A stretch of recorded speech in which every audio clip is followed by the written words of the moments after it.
Nas, welcome back to the show. Thank you for having me, man. Yeah, man, It's good to welcome be back. Congratulations on the new album. You know, I was thinking about this today when we were talking about you coming on. I was like, you are a living hip-hop legend.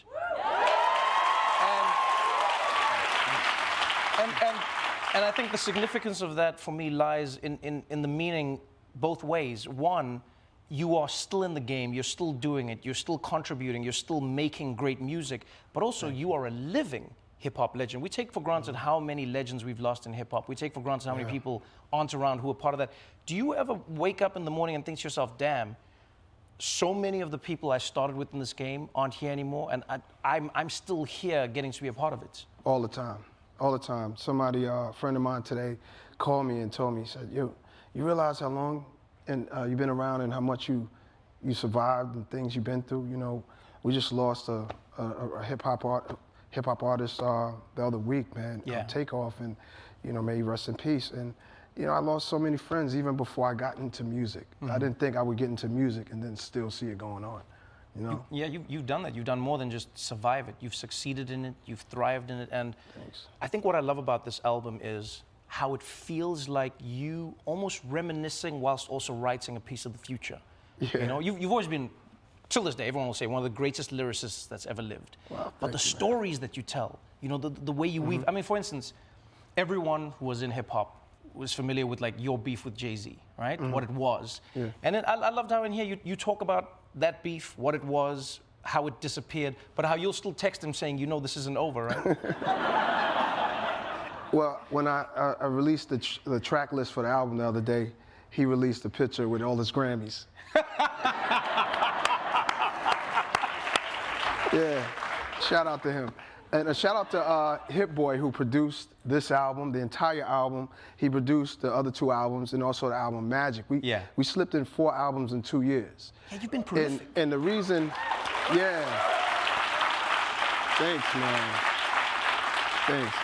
And the reason I think it happened is because we started the first one in 2020 when the pandemic hit. Yeah. So at first I was scared to come outside, and then Hit Boy was in the studio like, come on, man, it's like a month, you didn't leave your house. And he got me to come outside and had nothing else to do. Right. And we finished the first one really quick, and we said, you know, we should do this again. And here we are with the third one on my label, Mass Appeal. I would love to know, I'd love to know that. When you look at hip hop as a whole, you know, you were there when it was only seen as gangster rap. You were there when it was completely ostracized from society. Now it's at the Super Bowl. Now it is, you know, at a hockey game. I remember that's when I was like, wow, okay, hip hop has done it. You know? No, for real. Right. I'd love to know, you know, where you would like to see the game progressing to now that it's, you know, it's not in the exact same place it was before. I think it evolved, and I think people can realize that you don't have to be scared of it. We learn from our mistakes, and then we can grow in it. We don't have to stay doing one thing. Right. The ones who stay doing one thing, unfortunately, they fall off. And we have to understand that, like, hip hop is going on 50 years, and we've been behind this whole 50 years will be next year. Hip hop's been alive, so we've been behind trying to curate this museum that's coming up in the Bronx right now. That's amazing. And the mayor has even gotten involved. That's amazing. Mayor Adams, and you know. And I noticed one thing with the culture is like artists don't think they can go past one way, or we have to be all in one like area trying to fight for crumbs. And it's like hip hop's a multi-sound genre. So it's like in rock you don't compare Kiss to the Rolling Stones, you know, but in hip hop for some reason we're fighting it for the same thing, and you know, you feel like you have to be the #1 guy all the time. So hip-hop is a multi-sound genre. You can have multiple things going on at once. Doesn't matter if you're 20 years old or 40 years old or whatever. It's a beautiful culture, and I love all of it. So I think that we should all, as writers, get out of your comfort zone and spread your wings and expand with your sound. Yeah, I really like that. Before I let you go, I want to talk about that idea of being more. You know, we know you for the music. We know you for being in the restaurant business and doing extremely well, being successful with that. We also know you, getting Somebody said it. Sweet Chick? Yeah, you been there? Yeah. All right. It's phenomenal. People love it. And, you know, I remember eating and someone was like, you know, Nas owns this chicken. I was like, this chicken that I'm holding right now? it was a weird way that someone said it to me. But you're also getting involved in a different type of storytelling, which is in film. You know, I know that you directed a documentary.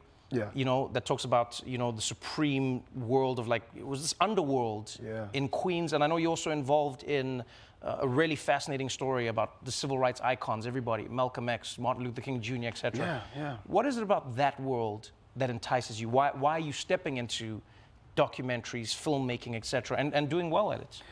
I'm a movie buff. I love films. For real? And yeah, I love films. I love them. I was Halloween. I was going Friday the 13th crazy. I was going Halloween crazy. I went to see Halloween Ends and all of that. It was a whole so thing. what's your favorite film? What is like the movie that you can never get enough of? You watch it over and over and over. Beat Street, the old school hip hop film.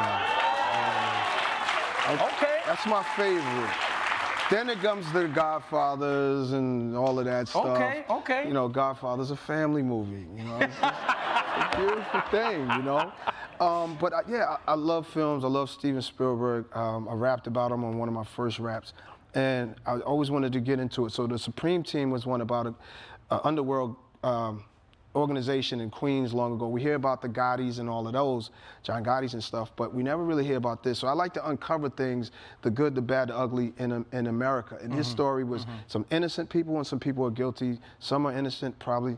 But the new one, The Invaders, that just came out, you can catch it on Apple, Amazon Prime, is about this organization of musicians, intellectuals, Vietnam vets who got together, who were trying to strike against a garbage truck company where someone was killed in this faulty truck, and then there was no pensions, the money was bad, and Martin Luther King came down there and he stood with the Memphis people, the people that were striking, and he found out who the invaders were, and they wanted to protect the march because the first march was bad. Of course, we know the end, how Martin Luther King you know what happens, but there's another look into that story through the eyes of the invaders. Right. And most of them are still alive, and there's a really good picture.